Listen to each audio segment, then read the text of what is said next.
Tu veux savoir pourquoi certaines personnes arrivent à attirer naturellement, sans forcer, sans courir, sans se poser 1000 questions, alors que toi tu donnes tout, tu t'investis, tu fais les choses bien, et pourtant ça ne marche jamais comme tu veux?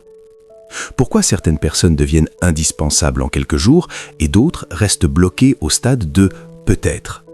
Et surtout, pourquoi quelqu'un peut être très intéressé au début, puis devenir froid, distant, presque indifférent du jour au lendemain? Si ça t'est déjà arrivé, alors écoute bien. Parce que ce que tu vas comprendre aujourd'hui va peut-être te faire voir toutes tes relations différemment. La vérité, c'est que tu fais probablement une erreur. Une seule. Mais elle est suffisante pour détruire toute l'attraction sans que tu t'en rendes compte.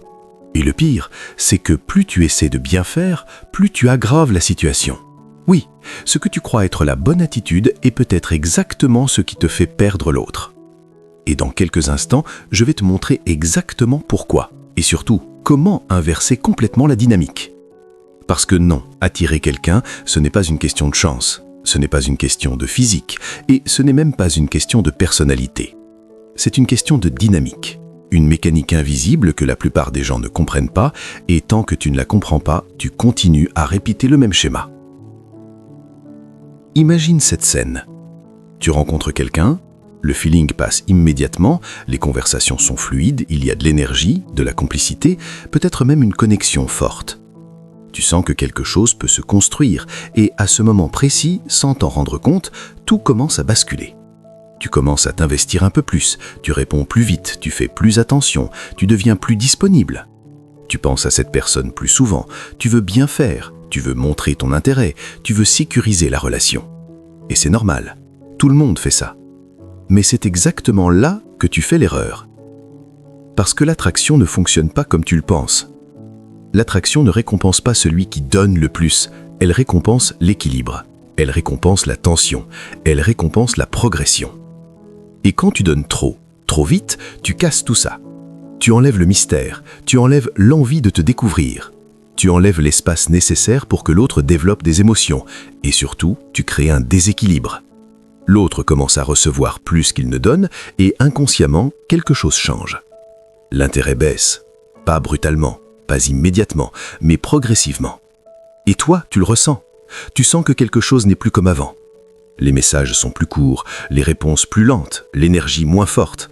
Et là, au lieu de ralentir, tu fais exactement l'inverse. Tu accélères. Tu envoies plus de messages, tu fais encore plus d'efforts, tu essaies de recréer ce qu'il y avait au début. Tu veux rattraper quelque chose qui est en train de disparaître. Et sans t'en rendre compte, tu entres dans une dynamique de poursuite. Et c'est là que tout se joue. Parce que dans une relation, il y a toujours une dynamique invisible. Une personne qui poursuit et une personne qui prend de la distance. Et plus tu poursuis, plus l'autre recule. Ce n'est pas logique, mais c'est réel. Et c'est exactement pour ça que certaines personnes te fascinent.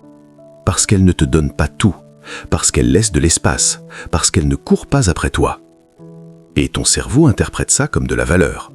Maintenant, reste bien jusqu'à la fin, parce que ce que tu vas comprendre ensuite va complètement changer ta manière d'attirer quelqu'un. La vraie question, ce n'est pas comment faire plus, c'est comment faire autrement. Et tout repose sur 3 changements simples mais puissants. Premier changement, ralentis. Oui, c'est contre-intuitif, mais c'est essentiel. Tu n'as pas besoin de répondre immédiatement. Tu n'as pas besoin d'être toujours disponible. Tu n'as pas besoin de montrer tout ton intérêt dès le début. Laisse de l'espace, laisse des silences. Laisse l'autre venir vers toi. Parce que l'attraction a besoin d'air pour exister. Si tu es toujours là, toujours présent, toujours disponible, tu deviens prévisible et le cerveau humain se lasse de ce qui est prévisible. Deuxième changement, observe la réciprocité. C'est une règle simple, mais que presque personne ne respecte. Donne à hauteur de ce que tu reçois. Si la personne s'investit, tu t'investis. Si elle ralentit, tu ralentis. Si elle disparaît, tu ne cours pas derrière, tu observes. Parce que quelqu'un qui est vraiment intéressé trouve toujours un moyen de revenir. Toujours. Et si tu es le seul à faire des efforts, alors ce n'est pas une relation, c'est une poursuite. Et une poursuite ne crée jamais d'attachement durable. Troisième changement, et c'est le plus puissant, garde ta vie, tes objectifs, ton énergie, tes priorités. Parce que l'attraction naît quand quelqu'un sent qu'il n'est pas le centre de ton monde, mais une partie de ta vie. Une personne qui abandonne tout pour une relation perd automatiquement de la valeur. Alors qu'une personne qui a une vie riche, des projets, une direction, devient naturellement attirante. Et c'est là que tout bascule. Parce qu'à partir du moment où tu arrêtes de courir, où tu arrêtes de forcer, où tu arrêtes de vouloir convaincre quelqu'un de rester, la dynamique s'inverse. L'autre commence à venir vers toi. L'autre commence à s'investir. L'autre commence à ressentir le manque. Et c'est exactement ça, l'attraction. Ce n'est pas de retenir quelqu'un, c'est de créer un espace où l'autre a envie de venir. Alors retiens bien ça. Si quelqu'un s'éloigne quand tu donnes trop, ce n'est pas parce que tu n'es pas assez, c'est parce que tu donnes sans équilibre. Et l'équilibre, c'est la base de toute relation. Maintenant, pose-toi cette question et sois honnête. Est-ce que tu attires vraiment les autres ou est-ce que tu essaies constamment de les retenir?